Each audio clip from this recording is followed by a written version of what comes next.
when we are talking about Christians not being under the law, we're talking about the particular laws that distinguished Israel from the other nations. The law that one should not murder or commit adultery, those laws did not distinguish Israel from other nations. All nations recognize that people should not murder, commit adultery, or steal, or dishonor their parents. All nations have always recognized these things. What set Israel apart was essentially the religious system that God gave them, by which they worshiped Yahweh, whereas other nations worshiped their gods, their own gods. And the other gods of the nations were worshiped in abominable ways. And so God gave Moses a pure system of worship, a ritual associated with the tabernacle and later the temple, and an altar, and a priesthood, and sacrifices. And associated with that whole system were laws that had to do with being clean or unclean. Many states would render you unclean. If you had a wet dream, you would be unclean. If a woman was on her menstrual period, she'd be unclean. If you were a leper, you'd be unclean. If you touched a dead body, you'd be unclean. Now, obviously, all the things I just mentioned are things that are not sins. Cleanness and uncleanness in the law are not describing sinful behavior.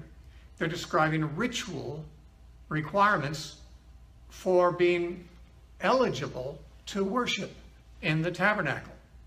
Now, the tabernacle itself was symbolic in its structure and its practices, and the New Testament tells us that these things were a shadow in the Old Testament time that looked forward to something fulfilled in Christ. And these things are rituals because they don't have a moral aspect to them. There's nothing immoral about a woman being on her period. There's nothing immoral about a person getting leprosy. There's nothing immoral about touching a dead body. After all, people have to touch dead bodies to bury their dead and so forth. That was understood.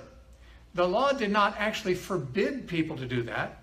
It actually just said if they do it, they contract uncleanness, either until sundown in some cases, or for a week in other cases.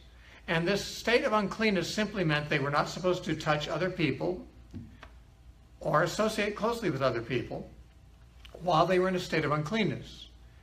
And they were not supposed to go into the tabernacle. They couldn't go there while they were unclean. Now, this is all very symbolic. There is such a thing as moral uncleanness, of course, but the law didn't specify those moral uncleanness things, but only ritual uncleanness. In the New Testament, we are given more information about what makes somebody clean or unclean in the sight of God. It has nothing to do with what you eat or what you touch. It has to do with things in your heart. Jesus said nothing going into a man's mouth defiles a man, but what comes out of a man's mouth defiles him because it comes out of his heart. And then he listed all kinds of unclean things, sins that come out of a man's heart. And he says these are the things that defile a man. Now, defile means render him unclean. So Jesus listed actual sins, which we would all recognize as sins: blasphemy, adultery, hatred, murder, drunkenness, these kinds of things. We all recognize as sins. And Jesus said, those are the things that defile a man. That's true uncleanness. But what goes into your mouth doesn't make you unclean, Jesus said. And in that, Jesus declared all foods to be clean. He basically eliminated the category of unclean foods because nothing you eat will make you unclean. Jesus said, under the Old Covenant, it certainly would. If you ate pork, you'd be unclean. If you ate any unclean animal, you'd be unclean.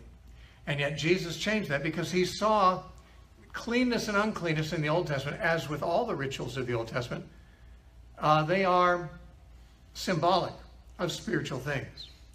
Therefore, if a person had leprosy and could not go to the tabernacle and could not associate with his family, this doesn't mean that God had something against him.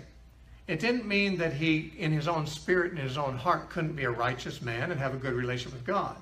But in terms of the ritual enactment of the spiritual truths that were symbolically depicted in the rituals, that person had to play the role of somebody who can't go and worship God and can't associate with people. And it had to do only with their earthly limitations. It had nothing to do with their actual relationship with God. A leper could go to heaven when he died. You know, the woman with the issue of blood for 12 years or whatever it was, she was unclean the whole time. But if she had died in that state, that doesn't mean she'd go to hell. It doesn't even mean that God was unhappy with her. Being ritually unclean is a symbolic condition. And what it symbolized is what is brought out in the New Testament, and it's always something spiritual. Now, I say that because uncleanness could be defined in lots of different ways. If you're uncircumcised, you're unclean. If you touch something or ate something that's unclean, you are unclean. And this unclean state, again, does not put you at odds with God in the ultimate sense. It simply means that you now are in the drama of the tabernacle worship. You are playing a role, and that is the role of somebody who can't go in there because they've got leprosy or something else. And it had absolutely nothing to do with being right with God or pleasing God or displeasing God. It had to do with the symbolism. Now let's start with these laws and who they were given to. Because, of course, if somebody says that we should be keeping these laws, then they mean we Christians should be keeping them. We have to ask, well, were they ever given to us as Christians? Were these laws ever given to anyone other than the nation of Israel? The answer is no.